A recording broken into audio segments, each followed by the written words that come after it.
सिंधी सकाफती रक्स को प्रमोट करने वाली अफशीन मेमन। मैं शुरू से ही कल्चर प्रमोट करती आ रही हूँ अपना। 7 साल से मैंने थिएटर शुरू किया, सिंधी मौसीकी को लेके उनके ऊपर रक्स करना।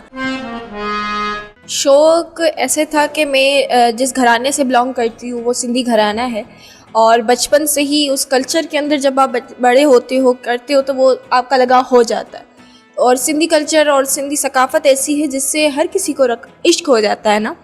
तो वैसे ही घर में जब मैं बड़ी हुई तो रक्स का शौक़ था, और ऐसे एक बार जब मैंने शुरू किया सिंधी कल्चरल डांस, सिंधी मौसीकी को लेके उनके ऊपर रक्स करना, क्योंकि कोई था नहीं। पहले थी मैम शीमा किरमानी किया करती थी, अभी भी वो किया करती है।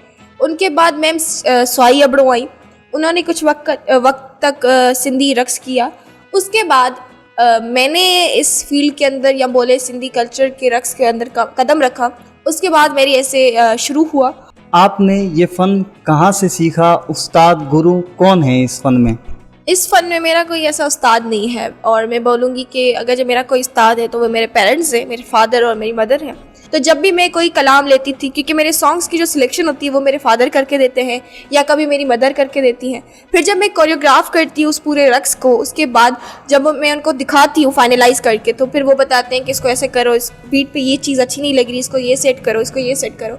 अफशीन, आपको कैसे ख्याल आया कि आपने सिंध की सकाफ़त का जो एक अहम हिस्सा है रक्स, उसे आपने दोबारा ज़िंदा करना है? ये ख्याल, ये आइडिया कैसे आया? मैं शुरू से ही कल्चर प्रमोट करती आ रही हूँ अपना, थ्रू स्पीचेस और थ्रू एक्टिंग, थिएटर के हवाले से, और बहुत मुझे शौक़ था ये करने का। और आप जो सिंधी कल्चरल रक्स करती हैं, क्या इसके लिए कोई ख़ास सॉन्ग्स हैं या हर सॉन्ग्स, हर गाने पर ये रक्स किया जा सकता है?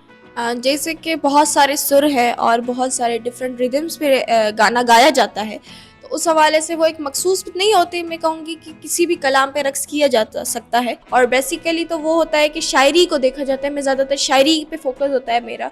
सिंध का एक बहुत बड़ा नाम, बैनुल अक़वामी शोहरत याफ्ता सूफ़ी सिंगर आबदा परवीन से आपका क्या ताल्लुक़ है? उनकी वजह से आपको किस तरह शोहरत मिली, किस तरह मकबूलियत मिली, वो क्या मोमेंट्स थे? बेसिकली मैं जो खुद आर्ट को बहुत पसंद करने वाली शख्सियत हूँ, मैं बहुत प्यार करती हूँ, वो मौसीकी हो, वो रक्स हो, वो अदाकारी हो। और मैम आबदा परवीन तो लेजेंड हैं, और उनको मैं बहुत बचपन से, बहुत शुरू से देखती आ रही हूँ, और कभी लाइव उनको नहीं देखा था। तो उनका मेरी ज़िंदगी के अंदर ये ताल्लुक़ रहा है, और ये बोल सकते हैं कि वो जो अटैचमेंट हुई है, क्योंकि इनके इवेंट हुआ था हैदराबाद के अंदर, जिसके अंदर मैं इंजॉय कर रही थी, इंजॉय करते करते रक्स कर रही थी, जिसके बाद बहुत वायरल हुई, मैं बहुत ज़्यादा वायरल हुई। उससे पहले लोग जानते थे, पर उसके बाद मुझे बहुत ही, वो बोलते हैं ना, लोग पहचानना शुरू किया, लोगों ने, एक फेमस हुई। सो मेरा वहाँ से एक कनेक्शन बना के भाई मैम आबदा वैसे ही मेरी पसंदीदा सिंगर हैं, उनको बहुत सुनती थी। उनको जब वो लाइव सुना और जब मैंने उनके रक्स किया, तो वो जो फेम मिला मुझे मैम आबदा की वजह से, तो एक बहुत प्यारा और बहुत एक क्या बोलते हैं, रूहानियत वाला कनेक्शन है उनसे मेरा। सिंध भर के लोग आपसे बड़ी मोहब्बत करते हैं।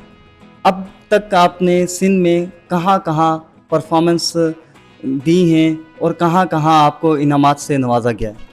मैंने सिंध की पहली बात तो लोगों ने जो मुझे प्यार दिया जब मैंने पहली परफॉर्मेंस की, उसके बाद से, और सिर्फ सिंध के नहीं, सिंधी लोग जो बाहर बैठे हुए हैं, जो इंडिया में हैं, जो बाहरी मुल्कों में हैं, उन सब ने बहुत प्यार दिया।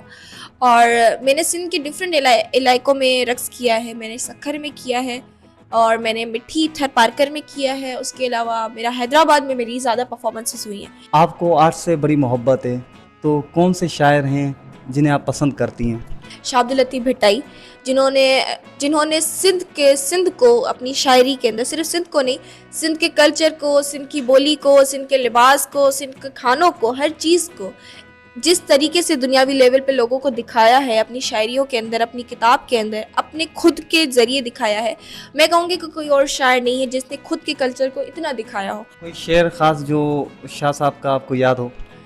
उनके तो बहुत सारे शेर हैं। उनका एक सुर सुरनी में से एक शेर है उनका, कंधिए उभियूं केतिरियूं साहड़ साहड़ कन, किनी सांगो साह जो के घोरस कयो खिड़न, साहड़ संदो तन गे घाघाए जिघिड़न।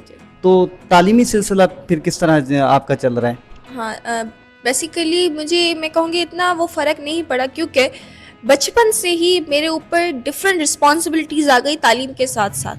घर के काम काज आ गए, उसके अलावा मेरी तालीम थी, और उसके अलावा 7 साल से जब मैंने थिएटर शुरू किया, community theatres, street theatre, proscenium theatres, तो उस थिएटर की वजह से भी तो मैं बचपन से ही वो एक बैलेंस करने की वो आ गई चीज़ें, कैसे चीज़ों को बैलेंस, जैसे हम बोलते हैं टाइम मैनेजमेंट या मैनेजमेंट, एक चीज़ आ गई मेरे अंदर।